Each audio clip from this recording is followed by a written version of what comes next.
arsimor para universitar në Shqipëri, po diskutohet gjërësisht çështja e diferencimit të pagave mes mësuesve të diplomuar përpara dhe pas procesit të Bolonjës. Bëhet fjalë pikërisht për mësuesit që kryejnë të njëjtën punë dhe kanë përgjegjësi të njëjta në klasë dhe shpesh edhe përvojë të gjatë profesionale, por që paguhen ndoshta ndryshe për shkak edhe të mënyrës si njihet diploma e tyre në skemën aktuale të pagave. Kjo situatë është cilësuar nga shumë arsimtarë dhe sindikata si e padrejtë dhe potencialisht diskriminuese, ndërsa nga ana tjetër institucionet thonë se po punojnë për rregullimin ligjor. Në thelb debati ngrej një pyetje të rëndësishme për barazinë në punë, vlerësimin e përvojës dhe standardet akademike. Gjithsesi, për të kuptuar diçka më shumë pasi ky diskutim ka shkuar deri aty, pra deri në kuvend ku ne pam edhe në seancën e ditës së martë pati një diskutim të gjerë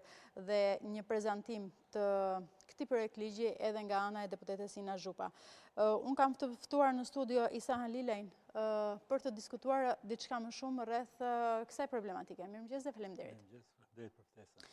Dhe në terma të thjeshtë, çfarë po ndodh me pagat e mësuesve të diplomuar para procesit të Bolonjës dhe pse kjo situatë quhet diskriminuese?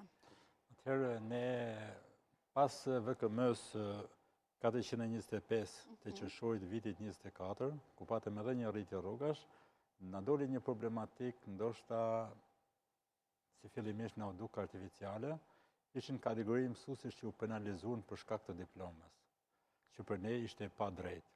Dhe këto janë disa kategori. Janë edukatorët e kopshtit, të arsimit parashkollor, janë kryesisht mësues të arsimit fillor, që kanë përfunduar studimet universitare në vitin 92-98, ose para sistemit Bolonjës. Kemi edhe një kategori tjetër, është mësuesit që kanë mbaruar masterin me 60 dhe 90 kredite. Dhe t'i marrim me radhë. Ligji i arsimit parauniversitar e përcakton që një mësues në arsimin parashkollor duhet të ketë masterin në këtë deg. Kurse për mësuesit për ciklin e ulët duhet të kenë studimet përfunduara, studimet për degën e mësuesisë cikli i ulët dhe problematika doli me mësuesit që kanë përfunduar universitetin nga 92-shin në 98-ën. Arsyeja ishte kjo sepse në atë periudhë universitetet ishin të degës mësuesisë ishin 3 vjeçare. Dhe kjo u barazvlerësu me bachelor. Në faktikisht ato ishin studimet të mbyllura, sepse në fund të përfundimit studimeve kishin një diplomë në cilën shkruaj ka përfunduar arsimin e lartë në degën mësuesi për klasat 1 deri në 4. Dhe për ne ishte pa drejtë.